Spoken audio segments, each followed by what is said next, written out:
I know just how this old bull feels. Living here in the land of the wind chill factor, sometimes it just ain't easy. Like photographing these horses. It was so cold that I got slurpy head. You know that feeling you get when you take a big cold drink and your brain just kind of seizes up? Yeah, that cold. Although it was quite a pretty day. I saw these mule deer trotting across a field east of Airdrie. They didn't seem to mind the temperature, but the wind hadn't quite picked up yet. Down the road, though, wind chill. I always find it kind of amazing that a day can look so nice and yet be so bitter. Rolling down the windows so I could get the truck as cold inside as it was outside, so I didn't get heat ripples making my pictures look watery. I just about froze solid photographing these mule deer.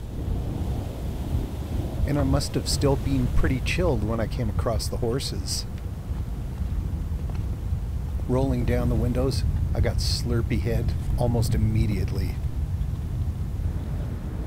That's something these guys never have to worry about. Snowy owls couldn't care less how cold it is. They just perch anywhere that they've got a good view, listen for a vole, and pounce. But for the rest of us, wind chill makes things kind of miserable. I kept going north and east, down into the Kneehill Creek Valley, across through Carbon, and up toward Rosebud.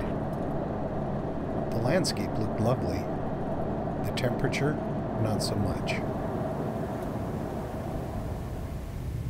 The wind wasn't quite as mean over at Redland. And this horse, frosty though it was, actually seemed pretty comfortable. But then again, it was wearing a coat. They say if you dress for the weather, well, it's not so bad. Serviceberry Creek was steaming where water had made it through a crack in the ice. And the snowdrifts were covered with jackrabbit tracks. But the day was winding down, so I headed back toward the city. And just as the sun was setting, I came across these horses west of Strathmore. Chubby and hairy, they grazed along and ignored the cold. Well, I'm chubby and hairy too, but I'll bet that unlike me, horses never get slurpy head.